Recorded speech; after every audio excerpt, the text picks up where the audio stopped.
우리나라 대표 연구자들과 함께 다양한 연구 분야에 관해 깊은 이야기를 나눠보는 코너, 국대들의 연구실 시간입니다. 오늘은 한국생명공학연구원의 연구실을 방문해 보겠습니다. 코로나19 팬데믹을 겪으면서 우리 사회는 많은 변화를 겪었는데요. 이런 대규모 질병의 발생이 더는 피할 수 없는 일이 된 만큼 다시 찾아올지 모르는 감염병에 대한 대비 전략이 필요한 상황입니다. 넥스트 팬데믹을 위해 어떤 준비가 이루어지고 있는지 국가전임상시험지원센터 고경철 센터장과 함께 이야기 나눠보겠습니다. 어서 오십시오. 네, 안녕하십니까. 네, 나와주셔서 고맙습니다. 자, 먼저 맡고 계신 연구실이 국가전임상시험지원센터잖아요. 이름이 좀 어려운데 어떤 곳인지 직접 소개해 주시죠.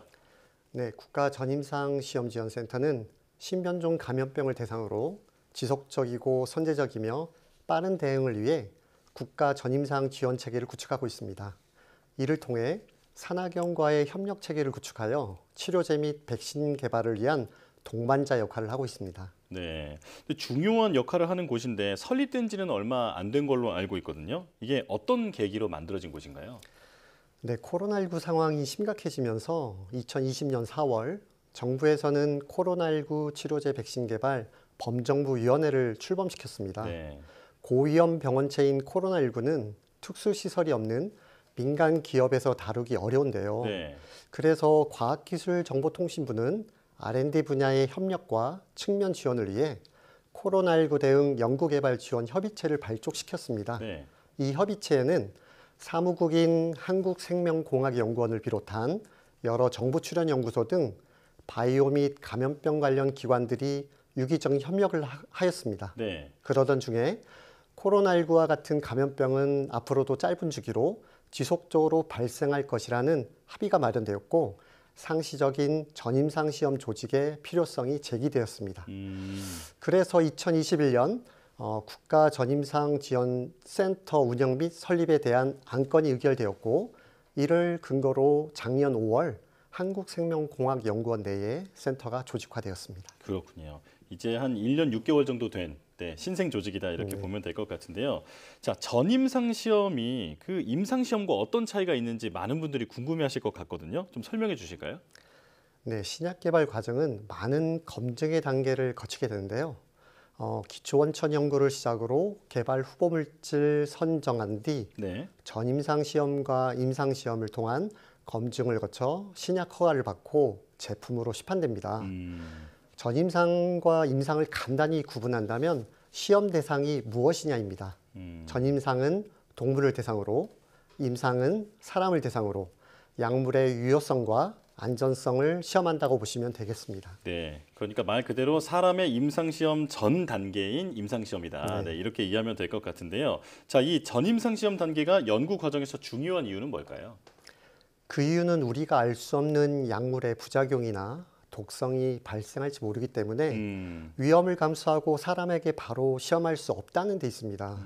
그래서 신약 후보 물질은 사람에게 사용하기 전에 동물 실험을 통해 약물의 부작용이나 독성, 효과 등을 예측하는 것이 바로 전임상 시험입니다. 네. 자, 그리고 코로나19 팬데믹 당시에 이제 정부와 함께 대응 전략을 세우셨는데 구체적으로 어떤 일을 하셨습니까? 앞서서 말씀드린 과기정통부에서 발족한 코로나19 대응 연구개발 지원 협의체의 사무국장으로서 정부와 민간의 연결고리 역할을 해왔습니다. 그리고 코로나19에 대응하기 위한 진단, 방역기기, 치료제, 백신 개발을 위해 산학연과 협력 체계를 구축하고 지원해 왔습니다. 네. 그렇다면 코로나19 대응에서 이 전임상시험 지원센터가 가장 주력했던 부분은 뭘까요?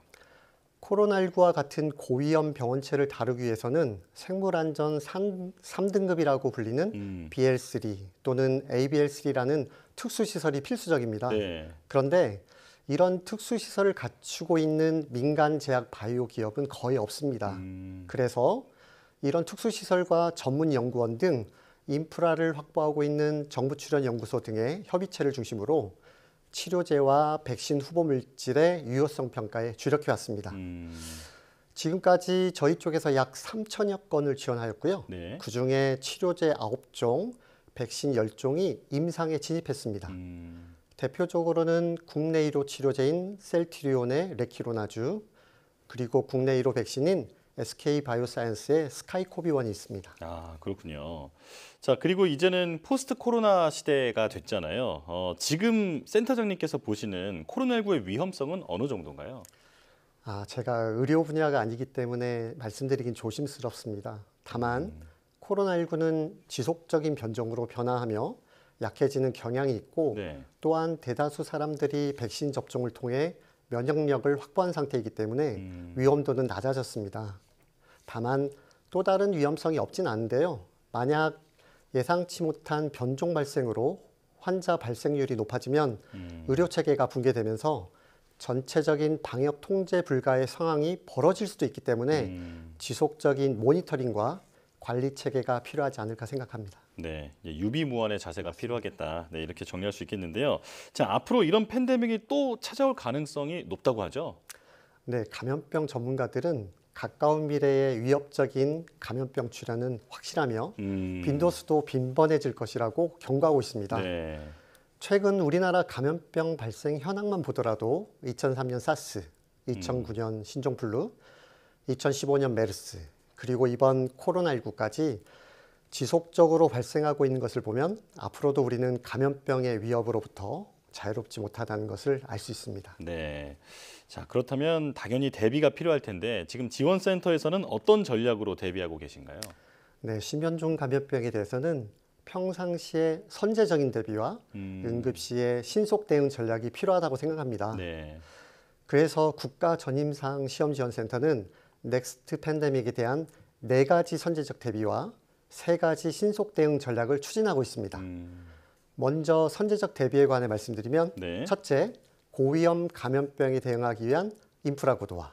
둘째, 주요 위험 감염병을 대상으로 선제적 전임상 시험법 고도화. 셋째, 전임상 원스톱 플랫폼 구축. 마지막으로 4번째는 디지털 바이오 시뮬레이션 컨셉의 디지털 전임상 플랫폼 구축 전략을 추진해 나가고 있습니다. 그리고 팬데믹 발생 시에 신속 대응 전략으로는 첫째, 중장기적 목표로 동물 대체 시험법인 휴먼 오가노이드를 활용한 신속 평가 플랫폼 고도화. 둘째, 주요 감염병에 대해 선제적으로 검증된 우수 후보 물질 라이브러리를 확보하는 것. 셋째, 감염병과의 전쟁을 준비하듯 확보된 우수 후보 물질들을 비축하고 패스트 트랙에 활용하기 위한 팬데믹 응급은행 설립을 추진하고 있습니다. 예. 자, 이제 시간 관계상 여기서 말씀을 마무리해야 될 것 같은데요. 코로나 팬데믹을 겪으면서 방역이 국방만큼이나 중요하다는 인식을 아마 많은 국민이 하셨을 것 같습니다. 앞으로도 최일선에서 계속 애써주시기를 부탁드리겠습니다. 국가전임상시험지원센터 고경철 센터장과 함께했습니다. 고맙습니다. 네, 감사합니다.